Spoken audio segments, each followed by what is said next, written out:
Hello guys, আমি লিজা। তোকে একটা গুটকার প্যাকেট দিয়ে দেবো ভাই, আর কি বাকি।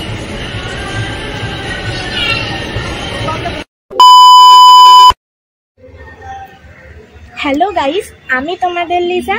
তোমরা সবাই কেমন আছো? আমি খুব ভালো আছি। আর আজকে ব্লগটা আমি এখান থেকে শুরু করছি। আজকে যাব আমি একটু আহিরিতলা। তো চলো বেশি কথা না বলে ব্লগটা শুরু করা যায়। আর ব্লগটা শুরু করার আগে আমার কিছু সুন্দর সুন্দর ভিডিও ক্লিপ দিয়ে ব্লগটা শুরু করব। চলো বেশি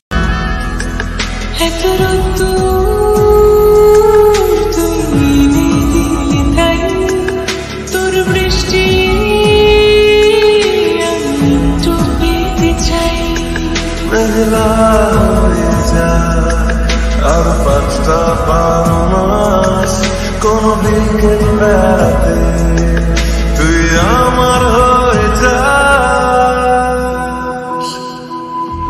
শুধু তুই শুধু তুই, আর চাইছি না কিছু, শুধু তুই শুধু তুই, আর চাইছি না কিছু, শুধু তুই শুধু তুই। হ্যালো গাইস, তো আমি বেরিয়ে পড়েছি ঘর থেকে, যাচ্ছি স্টেশনের দিকে। ঝিরিঝিরি বৃষ্টিও হচ্ছিল। আর দেখুন কি সুন্দর রামধনু উঠেছে। আমার তো চোখ এখানেই আটকে গেছিল দেখে, এত সুন্দর লাগছিল। তার ভিডিও ক্লিপ না নিয়ে থাকা যায়। আর এই দেখুন স্টেশনে যেতে না যেতে একজনের সাথে দেখা হয়ে গেছে। ওকে আমি বললাম, ক টাকা নিবি বল ভিডিও করে দিতে? তোকে একটা গুটকার প্যাকেট দিয়ে দেবো। চলুন, বেচারাকে রাগিয়ে দিয়েছিলাম একটু ইয়ার্কি মেরে। বেচারা রেগেও গেছিলো। না ছেলেটা খুবই ভালো, নেশা ভান ওরকম কিছু করে না। আসলে ওই আর কি, বন্ধু বান্ধবদের মধ্যে থাকতে গেলে একটু তো ইয়ার্কি ঠাট্টা চলেই। তারপরে দেখুন স্টেশনের মধ্যে এই যে এই লাইনটা ফাঁকা আছে, এই লাইনটা দিয়ে আমাদের ট্রেন আসবে। 2000 years later. ওই যে বলে না, কপাল খারাপ থাকলে আর কি হয়। 4:15 আমাদের ট্রেন আসার কথা ছিল, কিন্তু এসে দেখি স্টেশনে ট্রেন ক্যান্সেল। লাস্টে আর কি করব, বেরিয়ে গেলাম, বাসে করে গেলাম। বাসে করে যাওয়ার সময় আর ভিডিও ক্লিপ নিইনি, কারণ প্রচুর জ্যাম ছিল রাস্তাঘাটে আর প্রচুর গরমও হচ্ছিল, তাই জন্য আর ভিডিও ক্লিপ না নেওয়া হয়নি। তো আমরা দুজনে হেঁটে হেঁটে ভূতনাথের দিকে এসেই গেছি। প্রায় ঢুকছি, আপনারা দেখতেই পাচ্ছেন কি সুন্দর ওপর থেকে ধোঁয়া উঠছে। মনে হয় শ্মশানে কোনো মানুষের দাহ হচ্ছে। কি অদ্ভুত তাই না? মানুষ যতক্ষণ বেঁচে আছে দুঃখ কষ্ট রাগ অভিমান সব কিছু নিয়ে বেঁচে আছে, আর মানুষটি যখন মারা যাচ্ছে ওই কালো ধোঁয়া হয়ে নীল আকাশে মিশে যাচ্ছে। তো যাই হোক, আমি আর আমার বন্ধুটি মিলে ভূতনাথের দিকে মন্দিরের দিকে এগিয়ে গেলাম। মন্দিরের পাশেই ছিল রবীন্দ্রনাথ ঠাকুরের সমাধি প্রাঙ্গণ, আর ঠিক তার পাশেই রয়েছে ভূতনাথ মন্দিরটি। কি অপূর্ব লাগছে দেখুন। বাবার মন্দিরটি এত সুন্দর করে সাজানো ছিল, একবার দেখেই মনে হচ্ছিল একভাবে চেয়ে থাকি, এমনিতেই মন ভরে যাবে। প্রত্যেক দিন কত মানুষ আসে বাবার কাছে, সবার দুঃখ কষ্ট নিয়ে। বাবার মন্দিরটির বাইরে দাঁড়িয়ে সবাই কি সুন্দর আরতি করছিল, কি সুন্দর দেখতে লাগছে বলুন। এখান থেকে আর যেতে ইচ্ছা করছে না, চোখ যেন একেবারে আটকে গেছে বাবার মন্দিরের সামনে এসে। প্রত্যেকটা মানুষ কি নিষ্ঠা করে ভক্তি করে বাবার পুজো করছে। আর বাবার মন্দিরের অপোজিটেই ছিল ডালার দোকান, আর ঠিক তার পরেই একটু এগিয়ে যেতে এই দৃশ্যটি চোখে পড়ল।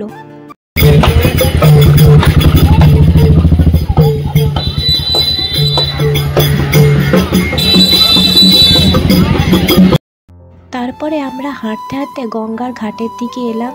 এসে দেখি এখানে সবাই বসে আছে, গল্প করছে। হো আজকে তো গণেশ ঠাকুর ভাসান আছে, আবার একটু পরেই মনে হয় ভাসান শুরু হবে। আর এদিকে গঙ্গাটা দেখুন যেন ঝলমল করছে চারিদিকের আলোতে, কি সুন্দর কি অপূর্ব দেখতে লাগছে। ওপারের লাইটগুলো কি সুন্দর জ্বলছে, ছোট ছোট লাগছে বাড়ি ঘরদরগুলো, কি ভালোটাই না লাগছে। সবাই বসে কত সুন্দর গল্প করছে। গঙ্গার ওই ঘাটটি থেকে বেরিয়ে একটু হাঁটতেই এত সুন্দর শিব ঠাকুরের মন্দিরটি চোখে পড়লো। তারপরে আমরা যাচ্ছিলাম অন্য একটা ঘাটে বসার জন্য। এই ঘাটটি ফাঁকা ছিল আর আমরা এখানে বসে একটা সুন্দর পরিবেশ উপভোগ করছিলাম। চলুন সেটা আপনাদের সাথে শেয়ার করি।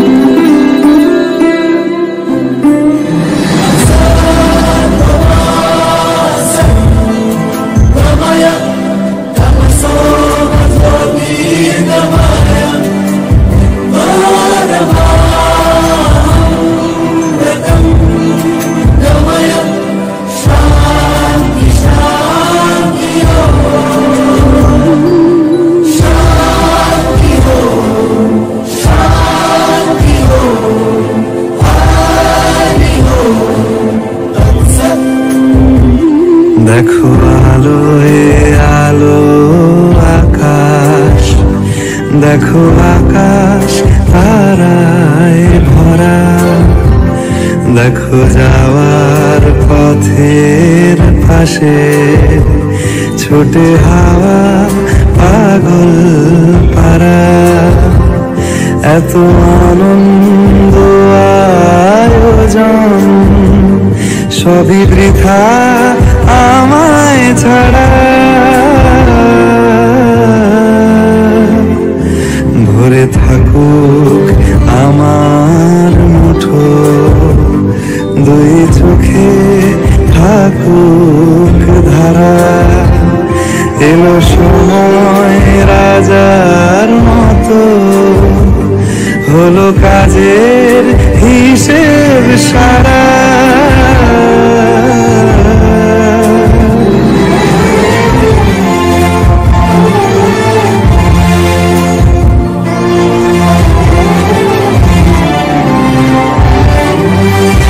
বলে আয় রে ছুটে আয় রে তারা,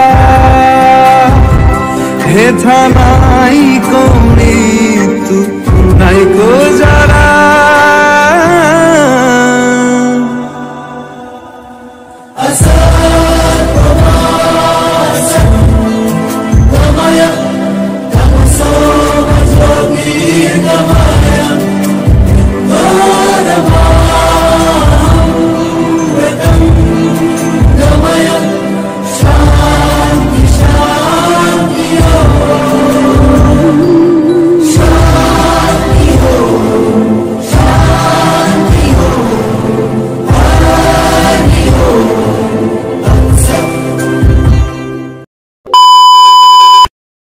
শেষে ঠাকুর ভাসান দেখে আমরা হেঁটে হাওড়ায় এসে বাস ধরে বাড়ি যেতে থাকলাম। আজকের ব্লগটা আমি এখানে শেষ করছি। আপনাদের ভালো লাগলে একটা লাইক, কমেন্ট আর সাবস্ক্রাইব করে দেবেন। দেখা হচ্ছে পরের একটি ব্লগে। আপনারা সবাই সুস্থ থাকবেন, ভালো থাকবেন আর সাবধানে থাকবেন।